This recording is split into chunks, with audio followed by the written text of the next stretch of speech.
Hi everyone, my name is Nidhi Bhatnagar and I welcome you all in this channel. तो आज की video में हम क्या सीखने वाले हैं? देखो, आज हम करने वाले हैं क्लास 6 की उन्मेष हिंदी पाठ्य पुस्तक से चैप्टर बायो बम। ठीक है, चैप्टर आसान सा है, बहुत छोटा सा है, बहुत जल्दी से आपको समझ में आ जाएगा, कोई दिक्कत आपको इसमें नहीं होगी। तो चलिए विदाउट डिले अपनी वीडियो को शुरू करते हैं। बात कुछ महीने पहले की है। सुबह के कुछ 10:30 बज रहे होंगे। बम के फूटने की सी आवाज़ सुनकर बच्चे और मैं भागकर हमारी फ्लैट की बालकनी में पहुंचे। ठीक है, जो भी राइटर है वो ये बता रहे हैं कि कुछ महीने पहले की बात है, वो कई इंसिडेंट सुना रहे हैं हम, और उसमें बता रहे हैं कि सुबह के लगभग 10:30 बजे थे उस दिन, राइट। और एक बम के फूटने की सी आवाज़ आई, और जैसी बम के फूटने की आवाज़ आई तो बहुत ही सिंपल सी बात है कि सब लोग भागेंगे ही, है ना, कि क्या हुआ देखने के लिए। तो भागकर हमारे बालकनी में पहुंचे। वहां देखा कि पत्नी कांति, जो बता रहे हैं राइटर, उनकी पत्नी जो कांति थी वो सिर से पैर तक गोबर की चींटों से लथपथ खड़ी थी। मतलब सब जगह उनके पूरा गोबर ही गोबर रखा था बॉडी पे। ज़मीन पर एक प्लास्टिक की बोतल पड़ी हुई थी और उसमें से गोबर बह रहा था। ध्यान दीजिएगा सीन पर कि क्या हो रहा है। पत्नी कांति जो हैं वो गोबर से लथपथ हैं, पास में एक प्लास्टिक की बोतल है, बोतल में से गोबर जो है वो बह रहा है। थोड़ी देर तक तो किसी को कुछ समझ नहीं आया क्या मामला है, और ऊपर से 12 साल के श्रीकांत ने इस मौके पर पूछा जा सकने वाला सबसे गलत सवाल पूछ लिया। एक तो मैं पता है कांति जी जो हैं वो पूरी गोबर में लथपथ हैं, ऊपर से कौन सा ऐसा पूछ ले कि ये क्या हुआ। ठीक है, या क्या कहा उसने बच्चे ने, अम्मा आपने ये गोबर बालकनी में क्यों फैला दिया। अब अम्मा तो गुस्से में है, एक तो पूरी अम्मा मतलब पूरा गोबर में है, ऊपर से कोई उनसे जले पे नमक छिड़क रहा है, राइट। तो बच्चे ने पूछा, श्रीकांत ने, वो जो कि 12 साल का था, ध्यान दीजिएगा। बड़ी बू आ रही है, बच्चे ने कहा। पड़ोसी क्या सोचेंगे। ये तो अच्छा हुआ कि कांति कुछ बोलने या करने लायक नहीं थी, क्योंकि ऑब्वियसली उनकी पूरी बॉडी पे गोबर हो रहा है, वो मुंह भी नहीं खोलना चाहती होंगी अपना। ठीक है, कि कहीं मुंह में ना चला जाए कुछ। तो अच्छा हुआ बोल रहे हैं कि कांति कुछ बोलने या करने लायक नहीं थी। और 1 घंटे बाद जब गोबर का नामो निशान हर जगह से मिट गया, माने हर जगह से गोबर हट गया, वो नहाली धोली होंगी, सब सफाई हो गई होगी, सिर्फ उसकी बू रह गई, तो कांति ने पूरी कहानी सुनाई कि बेसिकली हुआ क्या था, राइट।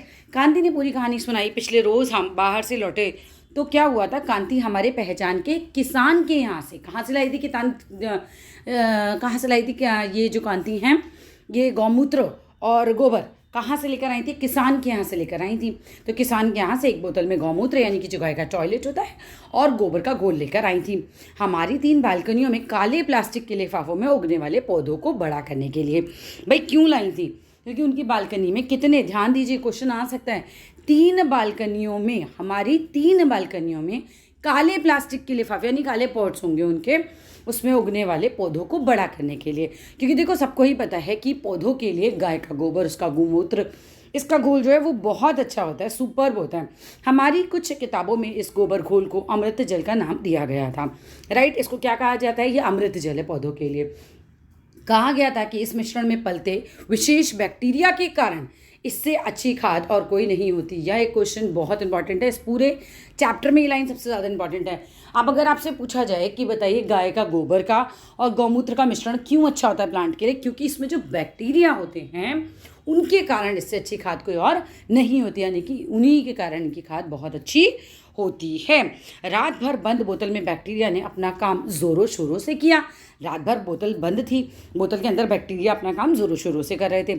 सुबह जब कांति ने प्लास्टिक की बोतल को देखा तो वह कुछ फूली हुई सी लगी, उसके अंदर गैस भर गई होगी एक्चुअली, राइट। उसके अंदर जो था बैक्टीरिया के कारण गैस बन गई होगी, ठीक है, और कांति फूली सी लगी। कांति को, मुझे और हमारे तीनों बच्चों को ये तो पता था कि गीले गोबर में बैक्टीरिया जब अपनी छोटी सी ज़िंदगी चलाते हैं, बैक्टीरिया की लाइफ बहुत ज़्यादा नहीं होती, ठीक है, तो उसका एक नतीजा मीथेन या गोबर गैस का बनना होता है, राइट। बैक्टीरिया जब अपनी लाइफ चलाते हैं, जैसे हम लोग हैं, हम क्या कर रहे हैं, हम कार्बन डाइऑक्साइड गैस छोड़ रहे हैं, हम ऑक्सीजन ले रहे हैं, ऐसे बैक्टीरिया क्या करते हैं, वो जो जब भी पूरा उनका लाइफ प्रोसेस होता है उसमें बैक्टीरिया, वो बोलते हैं कि बैक्टीरिया जब अपनी ज़िंदगी चलाते हैं तो उसका नतीजा क्या होता है, मीथेन गैस बनती है या गोबर गैस बनती है, ठीक है, मीथेन गैस या गोबर गैस बनती है। वही गैस उसमें बनी थी, बोतल उसी की वजह से फूली हुई थी। तो कांति ने सोचा था कि कोको कोला की बोतल तो इसी तरह ही होती है, आराम से उसे खोलने से उसकी गैस फुस करके धीरे से बाहर निकल जाती है। तो उनको लगा कि ऐसे ही मैं खोलूँगी, ये बोतल में से जो गैस भरी हुई होगी वो भी ऐसे ही फुस करके निकल जाएगी। तो बड़े ध्यान से उसने बोतल के ऊपर वाले ढक्कन को खोलना शुरू किया कांति जी ने, राइट।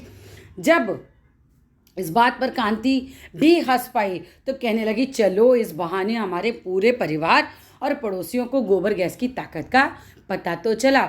हुआ यही था कि जब उन्होंने बोतल खोली थी तो वो पूरा एकदम गैस जो थी फुस करके बाहर आई थी और बहुत तेज़ी से वो बाहर आई थी। इतना उसका प्रेशर था कि सारे में वो गोबर जो था वो उछल गया था, है ना, और उनकी पूरा बॉडी पर, उन पे आस पास में सब वो मतलब गोबर जो था वो पूरा आ गया था। ठीक है, अब ज़रा अच्छा वहाँ हंस क्यों पड़ी थी, बताते बताते होता है ना इंसिडेंट की, मतलब देखो ना इस तरीके से गोबर पूरा उछल गया, राइट। अब ज़रा ये सोचो कि हम तो 1 लीटर की बोतल की बात कर रहे हैं, हमारे बड़े शहरों में कूड़े के जो पहाड़ पड़े दिखते हैं, राइट, बड़े शहरों में कूड़े के पहाड़ पड़े दिखते हैं, उनमें क्या मीथेन नहीं बन रही होगी? भाई ज़रूर बन रही होगी मीथेन गैस। अब भाई कम से कम हमारे परिवार की कल्पना में तो इस कूड़े बम की शक्ति हिरोशिमा के बम से कुछ कम नहीं थी। कूड़े बम की शक्ति, भाई देखो यही तो कह रहे हैं कि भाई मीथेन गैस जरा सी बोतल में तो इतनी सारी बन गई, तो पास में जो कह रहे हैं कल्पना करो तो इतना सारा जो कचरा पड़ा होता है उसमें नहीं हो रहा होगा ये सब कुछ। ठीक है, अब भाई कम से कम हमारे परिवार की कल्पना में तो कूड़े बम की शक्ति हिरोशिमा बम से कम नहीं होती। तो इतनी सी बोतल ने इतना गोबर उछाल दिया, तो वही चीज़ वो कह रहे हैं कि ज़्यादा अगर कचरा होता होगा तो वहाँ तो कितनी ज़्यादा गैस बनती होगी। और तो हमारे शहर बेंगलोर में, कहाँ के लोग हैं ये लोग बेंगलोर में हैं। बेंगलोर में हम एक अजीब मुसीबत में फंसे हैं। सारे शहर का कूड़ा जिस गांव के पिछवाड़े फेंका जाता था, पूरे बेंगलोर का कूड़ा जिस गांव के पिछवाड़े मतलब पीछे की साइड फेंका जाता था, न जाने क्यों अब वहाँ रहने वाले लोग उस पर गुस्सा हो रहे हैं। ठीक है, पहले फेंका जाता होगा लेकिन अब लोगों को बहुत ज़्यादा गुस्सा आने लगा इस पर। बेंगलोर नगर निगम अब सूखे कचरे और जैविक कचरे को अलग नहीं कर पाने की वजह से, ठीक है, पहले वो वहाँ पे इकट्ठा होता होगा, ये लोग ले जाते होंगे, उसको अलग करते होंगे, सूखा कचरा गिरा कचरा, लेकिन लोग गुस्सा होने लगेंगे वहाँ इकट्ठा करने से। तो इन लोग क्या होता होगा कि भाई फिर लोगों को सलाह दी जाती होगी कि ठीक है फिर आप अपने आप ही जो है अपना जो कचरा है उसको क्या करिए, जैविक कचरे को मतलब सूखे कचरे और जैविक कचरे को जब सरकार अलग नहीं कर पा रही थी तो बोलते हैं कि घर का कूड़ा जो है आप उससे क्या कीजिए, अपने आसपास कंपोस्टिंग करना शुरू कीजिए, कंपोस्ट बनाइए। अपने साइंस में पढ़ा भी होगा, ठीक है, जो सब्जियों के छिलके वगैरह होते हैं, ठीक है, जो भी जो आपका लेफ्ट ओवर फूड होता है उसको गड्ढे में डालिए, उसमें थोड़ा सा रेड वॉर्म्स वगैरह डाल दीजिए और उसको मिट्टी विट्टी डाल के ढक दीजिए, तो अंदर ही अंदर क्या होता है, कंपोस्ट तैयार हो जाती है। तो ऐसा करने की सलाह दी होगी। अब मनाएंगे बेंगलोर वासी कूड़ा बमों की दिवाली। ठीक है, अगर तुम बेंगलोर निवासी होते तो क्या करते हैं। That's all in this video. ये छोटा सा चैप्टर था, अगर आपको अच्छा लगे तो ज़रूर लाइक कीजिएगा। Thank you.